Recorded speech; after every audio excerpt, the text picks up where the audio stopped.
আসসালামু আলাইকুম। এই মুহূর্তের আপডেট সংবাদে স্বাগতম। তৃণমূল কংগ্রেসকে হটিয়ে পশ্চিমবঙ্গে বড় জয়ের পথে বিজেপি। জানিয়ে দিচ্ছি বিধানসভার ভারতের পশ্চিমবঙ্গের সর্বশেষ আপডেট সংবাদ। তার আগে অবশ্যই আপনারা আমাদের নির্বাচনী ভিডি নিউজ চ্যানেলটি সাবস্ক্রাইব করবেন, বেল বাটনে ক্লিক করে রাখবেন। প্রথমেই তৃণমূল কংগ্রেসকে হটিয়ে পশ্চিমবঙ্গে বড় জয়ের পথে বিজেপি। ভারতের পশ্চিমবঙ্গে বিধানসভা নির্বাচনে এখন পর্যন্ত পাওয়া ফলাফলে রাজ্যের শাসক দল তৃণমূল কংগ্রেসকে হটিয়ে বড় ব্যবধানে এগিয়ে রয়েছে বিজেপি। এরই মধ্যে একাধিক জায়গা থেকে তৃণমূল ও বিজেপি কর্মীদের মধ্যে সংঘাতের খবর পাওয়া যাচ্ছে। কলকাতার বাড়ানো হয়েছে নিরাপত্তার টহল। বিজেপির 100টিরও বেশি আসন লুট করেছে এই জয় অনৈতিক। মমতা ব্যানার্জি বলেছে, পশ্চিমবঙ্গে বিজেপির বড় ব্যবধানে এগিয়ে থাকার পর মুখ্যমন্ত্রী মমতা ব্যানার্জি বিজেপির বিরুদ্ধে ভোট চুরির অভিযোগ তুলেছেন। তিনি সাংবাদিকদের বলেন, বিজেপি 100টিরও বেশি আসন চুরি করেছে, বিজেপি জালিয়াতি করেছে। নির্বাচন কমিশন এখন বিজেপি কমিশনে পরিণত হয়েছে। আমরা বারবার এ নিয়ে অভিযোগ জানিয়েছি, কিন্তু কেউ শোনেনি। মমতা ব্যানার্জি বলেন, বিজেপির এই জয় অনৈতিক। প্রধানমন্ত্রী ও স্বরাষ্ট্রমন্ত্রীর যোগসাজে নির্বাচন কমিশন যা করছে তা পুরোপুরি অনৈতিক।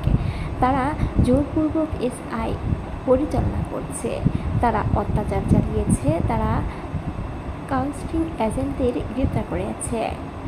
আমরা লড়াই চালিয়ে যাব। পশ্চিমবঙ্গে রাত 8:30 নাগাদ বিজেপি 136টি আসনে বিজয়ী হয়েছে এবং আরও 72টি আসনে এগিয়ে রয়েছে। অন্যদিকে তৃণমূল কংগ্রেস 49টি আসনে বিজয়ী হয়েছে এবং 30টি আসনে এগিয়ে রয়েছে। এছাড়া জানিয়ে দিচ্ছি, তৃণমূল কংগ্রেসের পরাজয়ের 5টি কারণ বিবিসির বিশ্লেষণ। পশ্চিমবঙ্গের বর্তমান মুখ্যমন্ত্রী ও তৃণমূল কংগ্রেসের সর্বোচ্চ নেত্রী মমতা ব্যানার্জি এখনও আনুষ্ঠানিকভাবে পরাজয় স্বীকার করেননি, কিন্তু রাজ্যে যে 2/3 বেশি ঘনিষ্ঠতা নিয়ে বিজেপি প্রথমবারের মতো ক্ষমতায় আসতে চলেছে সেই ইঙ্গিত একেবারে স্পষ্ট। 15 বছর ধরে একটানা ক্ষমতায় থাকার পর তৃণমূল কংগ্রেসের এই নির্বাচনী পর্যবেক্ষণের কারণে কী হতে পারে এর ফলাফল এ পর্যন্ত যে ফলাফল ও ট্রেন্ড পাওয়া গেছে তাতে বিশ্লেষণ করে বিবিসি বাংলার শুভজ্যোতি ঘোষ এর পেছনে মূল 5টি কারণ চিহ্নিত করেছেন। 1.